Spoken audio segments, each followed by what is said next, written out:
Not every FBI file begins with a bank robbery. Some begin with a telephone ringing in an empty room. Case file of 51-016.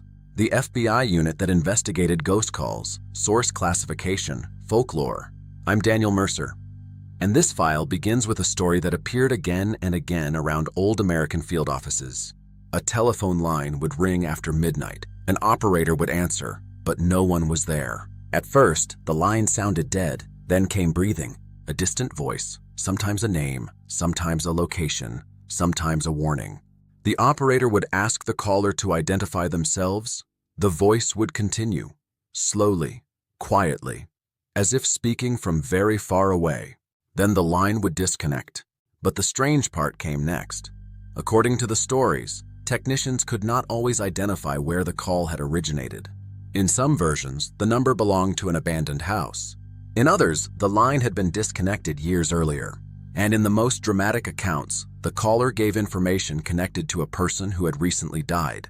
There is no confirmed public record showing that the FBI created an official paranormal telephone unit. That part is important. Most of the surviving claims come from local stories, retired law enforcement anecdotes, radio legends, and secondhand accounts. But folklore does not appear from nowhere. It usually grows around something real. A technical problem, a misunderstood investigation, a prank that became a legend, or an event that no one involved knew how to explain. During the 20th century, telephone systems were far less reliable than they are today. Calls crossed physical switchboards. Operators manually connected lines. Signals leaked. Wires became crossed. Old circuits carried voices from nearby conversations. A person could hear fragments of another call without knowing where it came from. This was known as crosstalk. To someone working alone at night, hearing an unfamiliar voice on a deadline could feel supernatural. And when that voice seemed to know a name or mention a place connected to an investigation, the story became harder to dismiss. Field offices received unusual calls all the time. Threats, confessions, hoaxes, anonymous tips, people reporting impossible events. Most were documented, evaluated, and closed. But some stories describe calls that continued after the caller should have been gone. Calls linked to disconnected numbers. Calls that appeared during active investigations. Calls with no clear source on the available trace. Were these ghost calls? Probably not. But were they always explained? That is a different question. In Part 2, we enter the world of rural switchboards, night operators, and the technical failures that may have created some of America's strangest telephone legends. This is Archive 51. Every file has a story. Before digital networks, every phone call had a physical path. Copper wire, relays, switches, operators. A human voice moved through real equipment. And that equipment could fail in ways most people today have never experienced. This is case file A51-016, the FBI unit that investigated ghost calls. In small American towns, local switchboards often stayed open through the night. Sometimes only one operator was working. One person, alone in a quiet room, surrounded by cables, lights, and ringing lines. When someone lifted a receiver, a signal appeared. The operator connected the call by hand. It was a human system. And human systems create strange stories. Operators sometimes reported voices on lines that had not been connected. A child crying. A man repeating the same sentence. A woman asking for someone who no longer lived at the address. Technicians had explanations for many of these events. Moisture could affect old wiring. Electrical interference could activate a circuit. Damaged lines could overlap.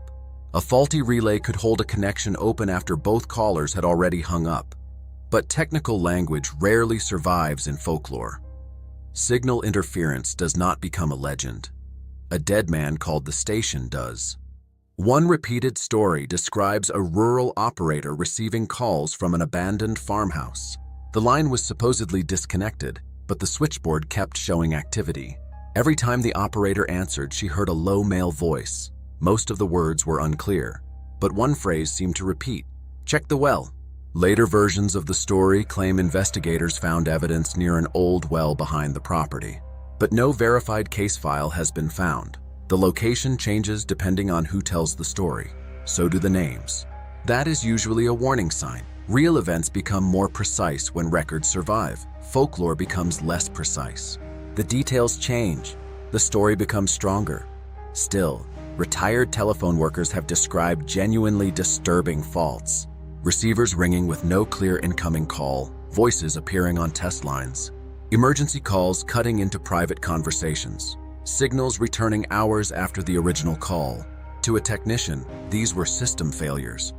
To a frightened witness, they felt like contact. This is where law enforcement entered the story. A strange call becomes important when it contains a threat, a confession, a location, or information connected to a real investigation. Agents did not need to believe in ghosts. They only needed to find out whether someone was manipulating the phone network. A hoax caller could still be dangerous. A criminal could hide behind technical tricks. Someone with inside information could pretend to be supernatural. So the call would be traced, recorded if possible, compared with known voices, checked against telephone company records. The investigation itself was not paranormal. The circumstances were. In Part 3, we open the most disturbing category of all, calls that seem to come from people who were already dead. Case A51-016 remains open.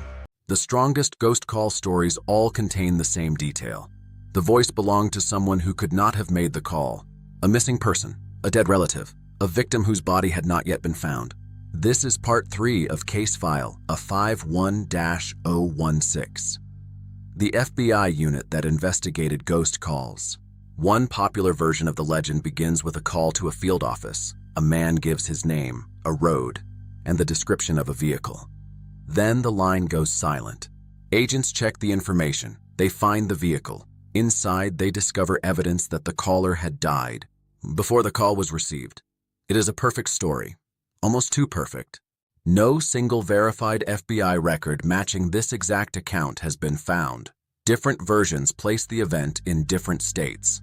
The date changes. The cause of death changes. Sometimes the call goes to the FBI, sometimes to a sheriff, sometimes to a family member. That is how folklore works. The central idea survives. The facts move around it. But not every voice from the dead requires a supernatural explanation. A voicemail may be delivered late. A damaged system may replace stored audio. Someone else may use the dead person's phone. A caller may imitate the voice.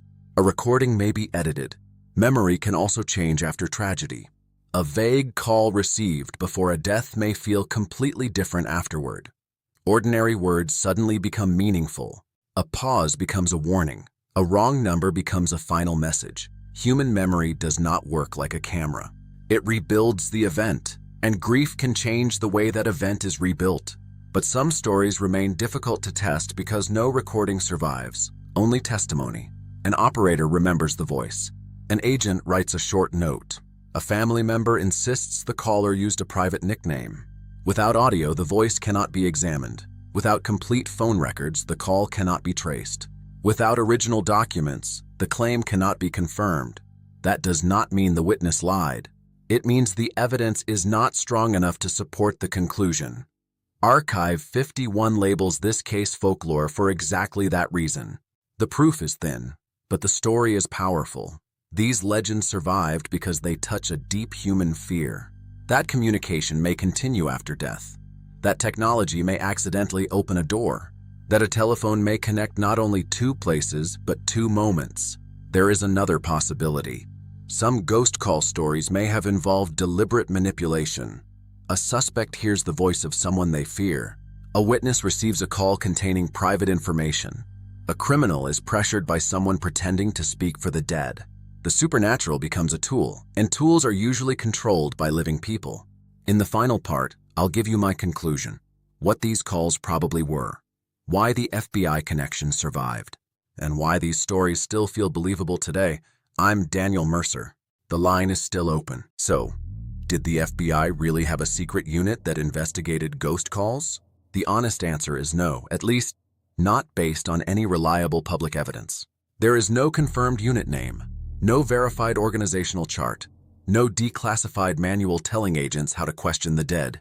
The strongest version of the story is almost certainly folklore, but that does not mean the FBI never investigated strange phone calls. They investigated threatening calls, anonymous calls, false confessions, hidden callers, telephone harassment, technical manipulation, and reports that sounded impossible. This is the final part of case file A51-016, the FBI unit that investigated ghost calls. The legend probably grew from several real things being mixed together. Field offices received bizarre reports from the public. Telephone systems produced real technical anomalies. Investigators sometimes handled calls with no obvious source, and retired agents and operators told stories years later. Over time, those stories merged into one larger legend: a secret unit, a hidden department, agents assigned to cases normal investigators could not explain. That version is more exciting than reality. But reality is still strange. Imagine being the agent who receives a call from an empty building. You do not believe in ghosts. You check the line. The phone company says the circuit is inactive. You call back. No one answers. Then the same voice contacts the office again the next night. Your job is not to decide whether the caller is dead. Your job is to find the living person behind the voice. That means tracing equipment, interviewing operators, checking access to the building, comparing recordings, looking for pranksters, looking for suspects, looking for anyone who benefits from the fear. Most cases would end with an ordinary explanation: a crossed line, a delayed recording, an unauthorized connection, a misunderstanding. But some cases would end without enough evidence, and those are the stories that survive. People do not repeat the story about faulty wiring. They repeat the story about the call no one could explain. The lack of an answer becomes part of the legend. That is how folklore protects itself. Every missing document becomes proof of secrecy. Every contradiction becomes evidence of a cover-up. Every technical explanation feels too ordinary. But a responsible investigation must separate what is possible from what is proven. My conclusion is simple. No dedicated FBI ghost call unit has been verified. The legend likely grew from real telephone investigations, technical faults, anonymous tips, and decades of retelling. But I would not dismiss every witness. Old phone systems behaved in ways that could be deeply unsettling. Records were incomplete. Traces failed. Audio disappeared. And some callers were never identified. Not supernatural, not confirmed, but unresolved. Case A51-016 remains classified as folklore, not because every story is false, because the record is too fragmented to show us where the story truly began. I'm Daniel Mercer. Case A51-016 remains on the desk until the record answers, or admits it cannot. Comment the next file number you want opened. Subscribe to Archive 51 for more investigations into the cases hiding between fact and legend. This is Archive 51. Every file has a story.